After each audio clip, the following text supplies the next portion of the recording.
Olá, seja bem-vindo ao programa Ação Nacional.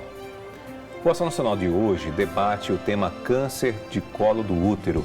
Eu recebo o ginecologista, palestrante Dr. Odair Albano, que também é professor e é psicóloga do Centro de Oncologia do Hospital Vera Cruz, a doutora Ana Paula Terra Mietke. Isso, né? Acertei, doutora. Obrigado pela sua presença aqui com a gente. Eu que agradeço. Obrigado, doutor, pela sua presença aqui com a gente. Obrigado pelo convite. Opa, que bom. Vamos discutir esse assunto aqui que é muito importante para as pessoas que estão nos assistindo, com certeza. O que é o câncer do colo de útero, para a gente ser bem didático e começar bem do princípio? Doutor, então, Júnior, vamos começar por aqui, ó. Esse Ir. aqui é o genital interno, tá? Isso aqui é o útero. O formato é uma pera, né? Se a gente olhar o formato pera, mais consistente. Na gravidez, amolece, por isso que pode distender, fica parecendo um figo.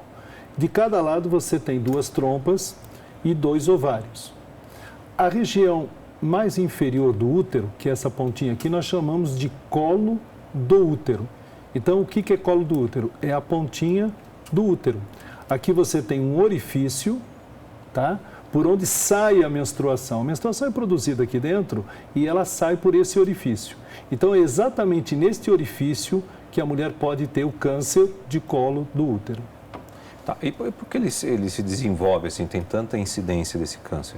Então, o que se sabe hoje é que tem uma relação entre 98% e 99% por um vírus chamado HPV. Vamos repetir? HPV, papiloma vírus.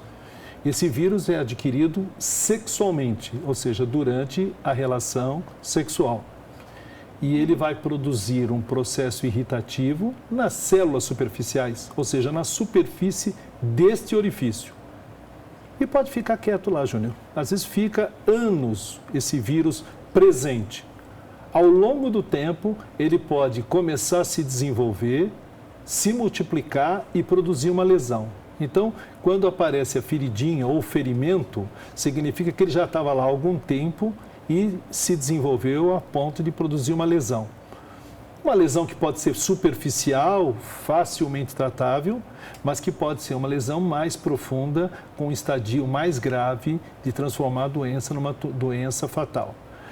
Muita gente pergunta, mas tem algum outro fator de risco, né? Se ela é uma doença sexualmente transmissível, significa que o início precoce da vida sexual é um fator de risco. O aumento do número de parceiros é um fator de risco, mas existem outros que a gente está no cotidiano. O tabagismo, por exemplo, é considerado. A imunossupressão, ou seja, um indivíduo que está com a imunidade mais baixa, muitas vezes por um outro motivo geral, até um portador de HIV, né? Esse indivíduo também é um indivíduo que tem mais risco para proliferação, mas é um tumor que demora algum tempo para aparecer, e talvez aí seja a chave, o diagnóstico precoce. Se eu estou falando de uma infecção viral que vai precisar de algum tempo para desenvolver uma outra lesão e essa lesão vai virar um câncer, né? Aí nós temos um tempo para fazer esse diagnóstico. Muita gente tem HPV, Júnior? Muita gente. A gente acredita que após 1 ano de vida sexual, em torno de 25% das pessoas já foram contaminadas. E no transcorrer da vida inteira, entre 70% e 80% das pessoas vão ter contato com este vírus. Ah, mas eu já ouvi falar que o HPV nem sempre ele é maligno. Isso é verdade. Existe na natureza mais de uma centena de HPVs. A gente considera que 40 deles estão na região genital e na região anal. Nesses casos, você tem 13 subtipos que são mais agressivos, tá? Então, respondendo, nem todo HPV vai dar câncer, mas alguns HPVs podem produzir lesões que vão se transformar no câncer. No caso do câncer do colo do útero, nós temos 2 numerozinhos aí que são muito interessantes, 16 e 18. HPV 16, que são aqueles em que a maior possibilidade é de transformação de câncer. O número 6 e o número 11 normalmente dão aquelas lesões verrucosas na região genital. Nos tempos passados, o pessoal falava que era crista de galo, né? Ou verruga venária e tal. São lesões de caráter benigno, que não tem nada a ver com câncer. Então, você que está me assistindo, quer dizer, a verruga não é uma lesão de câncer. A verruga é uma lesão por HPV de caráter totalmente benigno, ou seja, não tem relação com câncer de colo. E os outros subtipos, não só o 16 e o 18, mas o 31, o 33, o 45, são outros subtipos que você tem o risco de lesão. Doutora, bom, vou colocar a senhora também aqui na conversa para a gente. Sim. O câncer do colo do útero está entre os 3 tipos mais incidentes na população feminina, é isso mesmo? Bom, esse é o índice, né? Mas eu penso que esse autocuidado, como o doutor aqui explicou, ele é essencial. Hoje as meninas procuram o ginecologista, vamos colocar que após receberem alta da pediatra, elas já podem, a partir dos 12 anos, se não me engano, procurarem a prevenção, procurarem serem acompanhadas por um ginecologista, né? Então, eu penso que essa questão da prevenção é um ponto importante e penso que quando existem sinais claros, essa busca do autocuidado, do cuidado com a saúde, vai direcionar toda e qualquer medida que tanto a adolescente quanto a mãe vai poder seguir. Eu acho até importante reforçar que essa busca, essa postura do autocuidado começa pela mãe, que vai levar a filha para um ginecologista e isso é o princípio, né? É uma doença que é rastreada e se esse acompanhamento com o ginecologista e Papa Nicolau e os exames que são feitos podem prevenir e ajudar, né? Nesse cuidado. A gente está tendo, o doutor falou uma coisa interessante, que é a questão de viver essa sexualidade mais precoce, né? A gente fala, o HPV foi um exemplo que, né, eu acho que por ele, não sei se eu estou errado, eu entendi isso, doutor, que causa, é um dos motivos que causa o colo. É o principal. O principal, né? Isso aí. Mas essa sexualidade precoce acaba desenvolvendo mais esse HPV, a proliferação, mais entre os jovens, adolescentes. É isso que tem ocorrido? Na verdade, então vamos acrescentar 2 dados, né? Na verdade, ele é muito incidente, o HPV, e o câncer também. Quer dizer, se você tirar o câncer de mama, né, ele vem logo a seguir. Aqui na região sudeste nós temos características um pouco diferentes, né? Porque você tem o câncer de intestino na frente do câncer de colo. Mas olhando para o Brasil, essa estimativa de ser o terceiro é uma estimativa oficial. Para o nosso telespectador ter uma noção, são 16 mil novos casos por ano, com 6 mil mortes. É um número bastante expressivo, né? Se você for imaginar quem possa ter. Mas voltando lá, o que tem acontecido? Esse é um tema interessante, né? A questão do jovem. Nós temos, em condições normais, um desenvolvimento da menina, vamos falar da menina porque é mais fácil. A partir dos 8 anos, ela tem a produção dos hormônios e o corpinho dela começa a mudar, aparece o início do seio, depósito de gordura e na faixa de 11 a 12 anos, dados de hoje, ela tem a primeira menstruação. O que vem ocorrendo? Ela deveria ter a puberdade, que é o nome técnico que a gente dá, que é um período de desenvolvimento. E a partir dessa faixa, da primeira menstruação, um desenvolvimento, olha a palavra que eu vou usar, progressivo da sexualidade. Ou seja, ela deveria ter um desenvolvimento físico e à medida que ela incorpore conhecimento, o desenvolvimento da sua sexualidade e o exercício saudável da sexualidade. O que vem ocorrendo é uma antecipação de etapas. Hoje é muito comum você conversar com crianças de 10 anos que já estão exercendo a sexualidade no conhecimento, na curiosidade, perguntando coisas assim que você fala assim, poxa vida, mas da onde ela obteve essa informação? Então nós estamos entendendo que tecnicamente estão se antecipando etapas. Uma etapa que era e já foi para muita gente uma etapa de infância, de desenvolvimento perfeitamente saudável, muitas vezes você encontra, principalmente nos grandes centros, onde tem mais informação, crianças fazendo um questionamento que é inadequado. Esse erotismo que a sociedade impôs, e não é Brasil, em boa parte do mundo, precoce é um dos elementos. Bom, mas a sexualidade sendo exercida precocemente leva a 2 graves problemas.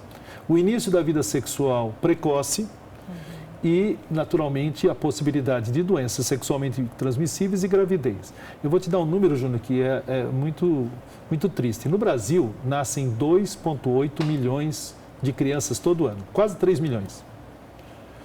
O último dado que nós temos fechado do ano retrasado, porque eles demoram um pouco para fechar, nós tivemos 540 mil crianças que tiveram filho. Vamos chamar crianças, porque na verdade eram jovens até 18 anos. Sendo que 22 mil deles tinham menos de 14 anos. Bom, se você imaginar 540 mil, é muita gente com menos de 18 anos tendo filho. Então, nós estamos dizendo de crianças que nasceram. Nós não estamos dizendo aquelas que eventualmente possam ter tido outros problemas.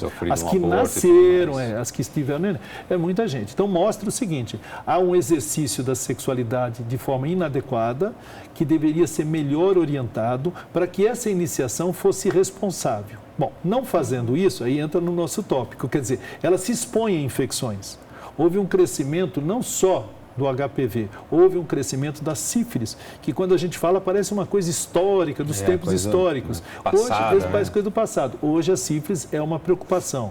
A hepatite B, que pode ser transmitida pelo sangue, por ferimentos, por perfuração, também tem via sexual, ela também aumentou. Então, as doenças sexualmente transmissíveis foram crescendo. Então, como o HPV é considerado uma doença sexualmente transmissível, nós temos naturalmente as consequências, entre elas o câncer de colo.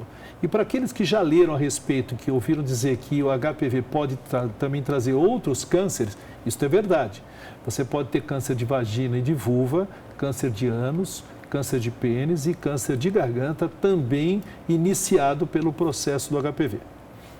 Doutora, bom, a senhora que trabalha na área de psicologia, tudo lá no Centro de Oncologia, diante desse cenário que a gente está discutindo aqui, esse início precoce da sexualidade é viável, é bom, é benéfico ou não?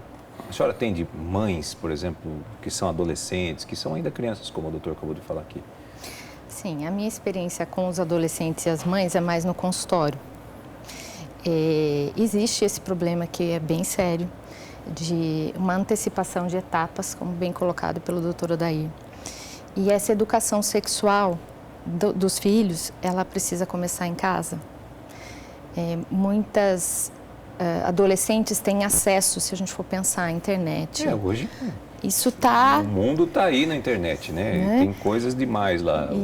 E a gente discute muito sobre o quão... Coisas boas, ruins, falsas e verdadeiras. Isso que é o pior, né? Deve ser esse contato do adolescente, em que idade, quanto tempo. Existem até aplicativos que dão para os pais um controle maior do que o adolescente acessa, do que a criança acessa no celular. Então, acho que são medidas que estão enquadradas na questão da educação sexual, que são os pais que precisam cuidar. E, é claro, você se expõe a riscos, as festas hoje, que a gente ouve os relatos dos adolescentes nos contando os riscos que eles passam. E é sempre uma oportunidade para você conversar sobre, para você alertar dos riscos. E isso vai orientar o quanto esse adolescente... até onde ele pode ir, os valores que ele vai introduzir, internalizar na vida dele. Sem dúvida. São pontos Só acrescentando aí, para o telespectador ter uma noção, quando uma criança nasce, é como se fosse um computador novo, que você comprou da loja e que veio com as funções básicas. A partir do momento que há interação, saiu do útero da mamãe, essa criança vai ter uma interação. Então, ela vai formar novos circuitos e novos aprendizados durante o desenvolvimento. E tem uma área extremamente sensível, que é a área chamada pré-frontal. Vamos repetir, pré-frontal. Essa é uma área que vai dar razão. Eu penso, eu filtro e faço. Bom, então, a área pré-frontal que vai armazenar são os conceitos sociais, morais, religiosos. E a partir daí, à medida que a criança vai se desenvolvendo, tudo que ela pensar passa por esse filtro. E esse filtro, então, é fundamental à formação dele. Hoje a gente entende que boa parte dessa filtragem inicial, dessa preparação, não é adequadamente feito. O distanciamento das famílias, as dificuldades da interação mais próxima do cotidiano, né? O afastamento, muitas vezes, de valores morais, de valores sociais, faz com que este jovem pareça que ele está num outro mundo. Que mundo é esse? O mundo que ele constrói e que tem valores que nem sempre são os adotados pela própria família.